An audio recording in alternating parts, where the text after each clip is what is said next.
Hello everyone, this is Eye on Africa for Wednesday, April 27th. Here are the headlines.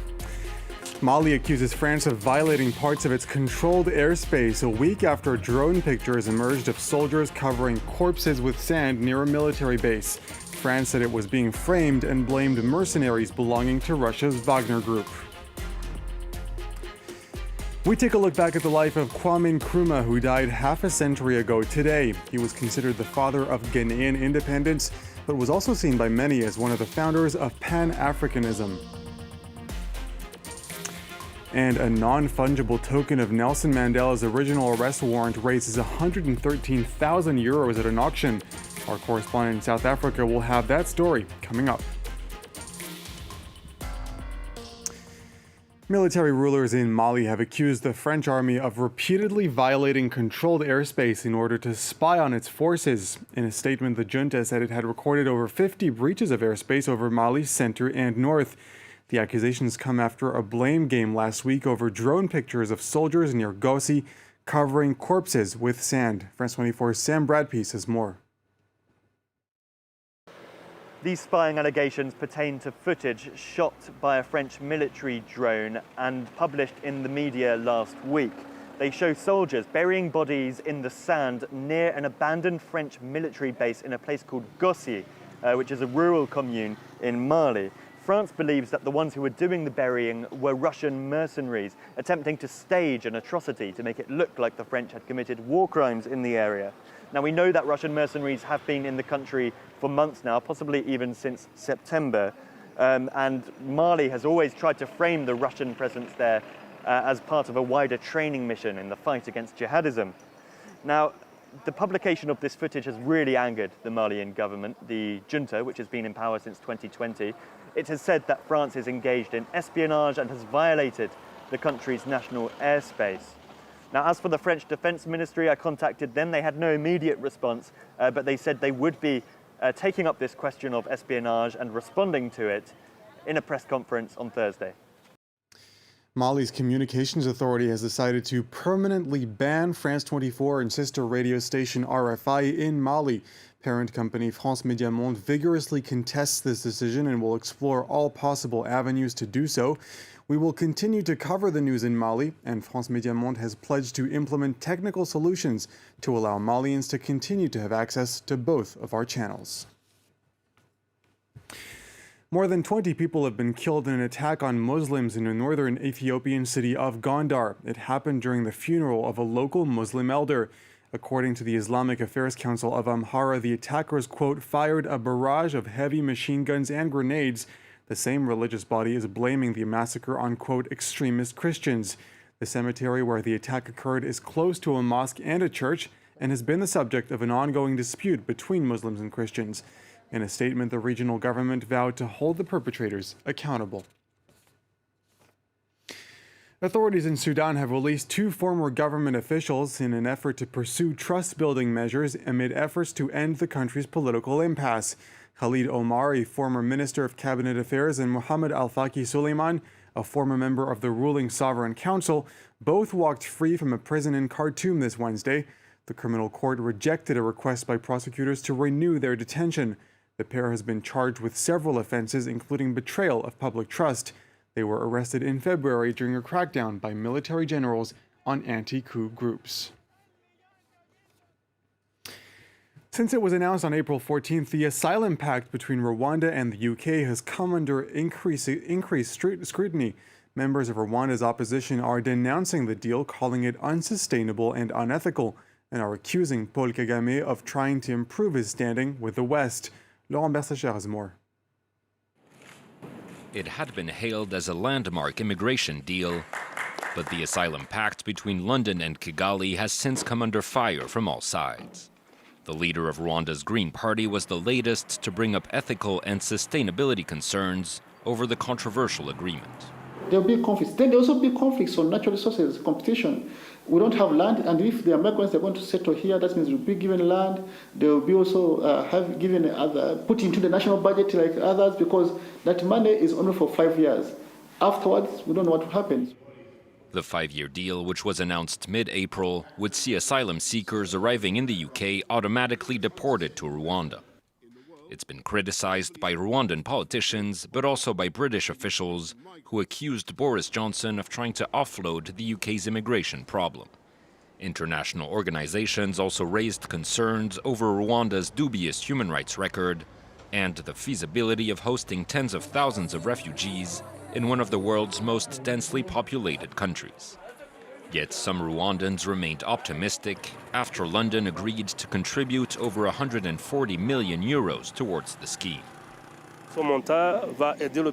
I think this money is going to help the country to build roads and hospitals. It's going to help infrastructure, so the population is going to benefit a lot more than people think. It's not the first time Rwanda has agreed to take in another nation's refugees. A deal with Israel saw around 4,000 African migrants deported to Kigali between 2014 and 2017, most of whom have since fled the country. 50 years ago this Wednesday, Kwame Nkrumah died at the age of 62. Not only was he considered the father of Ghanaian independence, he was also seen by many as one of the founders of Pan-Africanism, just like Egypt's Gamal Abdel Nasser and Congo's Patrice Lumumba. Florent Rodeau and Emerald Maxwell take a look back at his life. Naturally, forest. His dream was a strong and united Africa. Coming to Ghana is merely postponed. Political theorist and revolutionary, Kwame Nkrumah made a name for himself in 1949 when he founded the Convention People's Party and called for civil disobedience. The British colonial authorities threw him in prison. This was, paradoxically, the beginning of his political rise, and his party won the 1951 elections. Nkrumah was released from prison to triumphant celebrations in the streets of Accra and became Prime Minister of an autonomous government. 5 years later, he consolidated his power in new general elections, winning 3/4 of the seats and forcing London to concede the country's independence in 1957. The Gold Coast became Ghana, a member of the Commonwealth, and the first of Britain's African colonies to gain majority rule independence. But relations with the British Crown quickly soured after Ghana became a republic in 1961. As president, the Redeemer, as he was called, turned eastwards to the Soviet Union and China. He was ready to welcome any subversive movement and quickly became a potential adversary to Britain. But in Ghana too, the tide was turning against him. Dissenting voices were stifled, and Nkrumah became the target of at least 4 assassination attempts. Perhaps the pinnacle of Nkrumah's career came in October 1965, when he hosted most African heads of state in Accra for a summit of the OAU, a precursor to the African Union. This would be his last opportunity to explain his Pan-Africanism to his peers. The fierce anti-colonialist advocated cooperation between all people of African descent and for the political union of an independent continent. Nkrumah was overthrown in a military coup in 1966 on his way to China. The father of Ghanaian independence never returned to his homeland in his lifetime, living out the rest of his life in Guinea, where Sékou Touré gave him refuge. He died in 1972 in Romania, far from his beloved continent. A special emissary to Ghana had told him why. This Wednesday, South Africans marked Freedom Day, commemorating the country's first free elections in 1994 when Nelson Mandela was chosen to be president. Recently, a non-fungible token of Mandela's original arrest warrant raised 113,000 euros at an auction. The funds went towards saving Liliesleaf Museum, the once secret headquarters of Mandela's liberation movement. The heritage site's trustees are relieved that digital certificates of authenticity allow heritage items to generate money to counteract some of the effects of the COVID-19 pandemic. A Cape Town-based tech startup created the biggest marketplace for non-fungible tokens, or NFTs, on the African continent.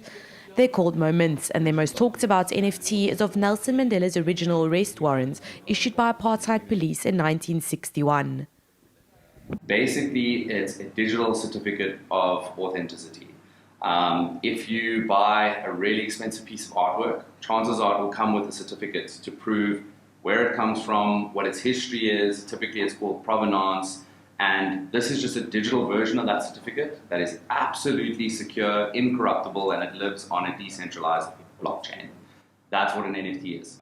The NFT fetched 113,000 euros at a recent auction. The money goes towards reopening Liliesleaf Museum in Johannesburg, which has been closed for 2 years. In the 1960s, Liliesleaf Farm was the secret headquarters of the liberation movement, where struggle leaders like Nelson Mandela hid. Nicholas Walpe later founded the museum. He was trying to reopen Liliesleaf in 2021 when he was approached with the idea of creating non-fungible tokens to raise funds.